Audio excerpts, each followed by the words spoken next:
Eh bien, l'Iran a fini par en payer le prix. Les pays du Golfe Persique ont officiellement appelé les États-Unis d'Amérique et la coalition occidentale à détruire définitivement le régime iranien. Dans les pays du Golfe Persique, il règne un sentiment largement répandu que l'Iran a franchi toutes les lignes rouges dans ses relations avec tous les États de la région. C'est pourquoi les monarchies ont appelé Trump à ne pas s'arrêter avant la destruction totale du régime iranien. Et ces appels ne sont pas faits sans raison.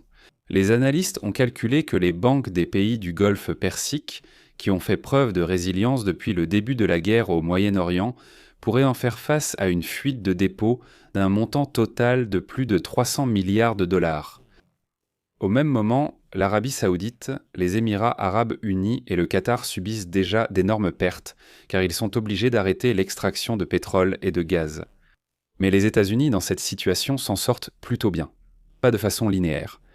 Après le refus des pays européens d'entrer en guerre, Trump exige que les monarchies du Golfe s'impliquent dans le conflit. Et deuxièmement, à Washington, ils ont reconnu qu'ils permettent à l'Iran de continuer à vendre son pétrole. Personne ne bloque les pétroliers iraniens et Trump a déclaré que cela lui convenait. Je m'appelle Alexei Pesci, discutons ensemble de ce sujet. Mais avant de commencer, je vous demande de vous abonner à cette chaîne et de mettre un like. Et écrivez n'importe quel commentaire sous cet épisode. De plus, abonnez-vous à ma chaîne Telegram Pesci News. Le lien se trouve dans la description de cette vidéo. Là-bas, nous publions des actualités en temps réel dès qu'elles arrivent. Alors, selon Reuters, les États arabes du Golfe Persique n'ont pas demandé aux États-Unis de faire la guerre à l'Iran.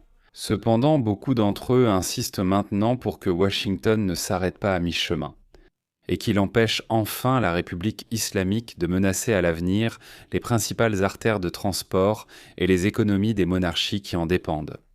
En même temps, Washington cherche à obtenir la participation des pays du Golfe Persique aux opérations militaires.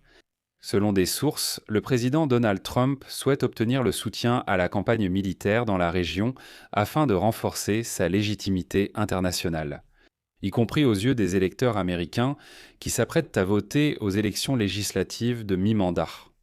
Et comme l'écrit Reuters, je cite, « Dans les pays du Golfe, le sentiment général c'est que l'Iran a franchi toutes les lignes rouges dans ses relations avec tous les États de la région. Au début, les monarchies soutenaient l'Iran et s'opposaient à la guerre, mais après que les Iraniens ont commencé à frapper le Golfe, ils sont devenus des ennemis, on ne peut pas les appeler autrement. » Fin de citation. Téhéran a déjà démontré ses capacités en bombardant avec des missiles et des drones des aéroports et des ports maritimes, des installations pétrolières et des centres commerciaux, dans les 6 États du Golfe Persique, ainsi qu'en bloquant la navigation dans le détroit d'Ormuz, une artère par laquelle transite environ 1/5 de l'approvisionnement mondial en pétrole et sur laquelle reposent les économies de toute la région. Ces attaques ont renforcé les craintes que si l'Iran conserve un potentiel offensif important ou des capacités de production d'armes, cela lui donnera de l'audace pour faire constamment chanter la région, en menaçant de couper cette artère énergétique à chaque nouvelle escalade. À la 3e semaine de la guerre, les bombardements de l'Iran par les forces américaines et israéliennes, tout comme les frappes iraniennes contre les bases américaines et les cibles civiles à travers tout le Golfe Persique, se sont intensifiés. Une source régionale a indiqué que les dirigeants du Golfe Persique avaient une opinion claire. Il est nécessaire que Donald Trump affaiblisse de manière globale le potentiel militaire de l'Iran et plus personne n'appelle à la désescalade. Et voici encore une citation de Reuters. Selon les sources, l'alternative serait de vivre sous l'épée de Damoclès. Si l'Iran n'est pas affaibli de manière critique, il continuera à prendre toute la région en otage.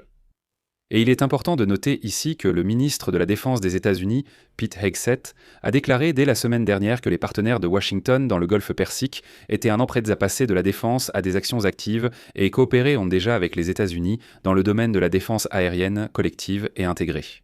Mais des sources dans la région rapportent que l'option d'action militaire unilatérale de la part de l'un de ces pays n'est toujours pas envisagée.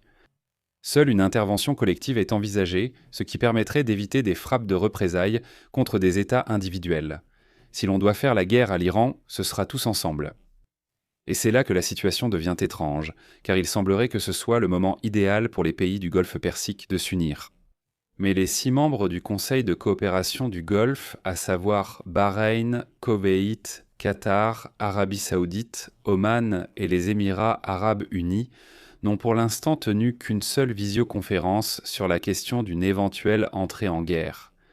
Quant au sommet panarabe pour discuter d'actions coordonnées, il n'a même pas encore été convoqué jusqu'à présent. Il semble que chacun attende que les États-Unis et Israël se débrouillent seuls, sans vouloir intervenir. Il est essentiel ici de saisir la subtilité des positions des pays du Golfe Persique. En fait, les États arabes du Golfe Persique sont confrontés à un dilemme. Ils doivent trouver un équilibre entre la menace immédiate des frappes iraniennes et le risque bien plus élevé d'être entraînés dans une guerre menée par les États-Unis et Israël. Et il faut être honnête ici. L'entrée en guerre des monarchies n'apporterait pas grand-chose à la supériorité militaire de Washington, mais cela accroîtrait fortement le risque de représailles iraniennes. En conséquence, les pays du Golfe Persique ont choisi la retenue, la protection de leur souveraineté et la définition de lignes rouges sans s'impliquer dans une guerre qu'ils n'ont pas commencée et qu'ils ne contrôlent pas. C'est franc. Bien sûr, de l'extérieur, cela peut sembler étrange. D'un autre côté, cela place l'Iran dans une position plus avantageuse. Les leviers d'influence de l'Iran sont tout à fait clairs. En fait, c'est maintenant Téhéran qui décide quand les navires peuvent passer, et lesquels par le détroit d'Ormuz, et lesquels ne le peuvent pas. Aucun État de la région ne considère une telle situation comme acceptable, mais pour l'instant, ils ne veulent rien faire à ce sujet. C'est pourquoi Trump cherche à appeler ses alliés afin de prendre le contrôle du Golfe Persique, ou plus précisément du détroit d'Ormuz.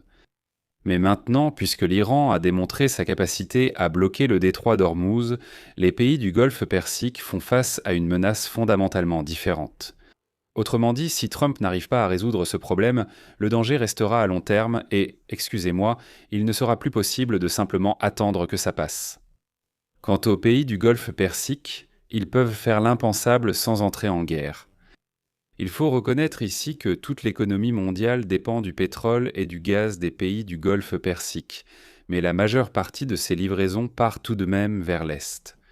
Vers la Chine, le Japon et d'autres économies asiatiques. Et maintenant, les pays du Golfe Persique peuvent inciter les pays asiatiques à rejoindre l'opération occidentale contre l'Iran, ce qui serait tout simplement sans précédent. Il s'agit de leurs relations personnelles, celles des pays du Golfe Persique et asiatique. De plus, les pays du Golfe Persique devraient influencer les États-Unis et Donald Trump. Parce que pour l'instant, les monarchies ne peuvent pas vendre leur pétrole, tandis que l'Iran continue de vendre avec succès son pétrole à l'Asie. Réfléchissez-y. L'Iran continue d'exporter du pétrole à des volumes presque équivalents à ceux d'avant la guerre, et les navires de guerre américains dans la région n'y font pas obstacle. Comme l'a déclaré le ministre des Finances américain, Scott Bessent, je cite, « Les navires iraniens quitteront déjà le détroit d'Ormuz et nous permettons cela afin d'assurer l'approvisionnement du reste du monde. Nous pensons qu'il y aura une ouverture naturelle, que les Iraniens exploitent actuellement, et pour l'instant, cela nous convient. Nous voulons que le monde soit bien approvisionné en pétrole. » Je vais m'arrêter ici. Donnez votre avis et vos conclusions dans les commentaires sous cette vidéo. Abonnez-vous à la chaîne, activez la cloche et n'oubliez pas de mettre un like. Si cet épisode vous a paru intéressant et utile, vous pouvez soutenir financièrement notre chaîne YouTube en faisant un don, en prenant un abonnement payant ou en devenant sponsor sur YouTube. Comment faire? Tous les liens et les infos sont dans la description ou via le QR code à l'écran. Merci pour votre soutien. C'est tout pour aujourd'hui, prenez soin de vous et à bientôt.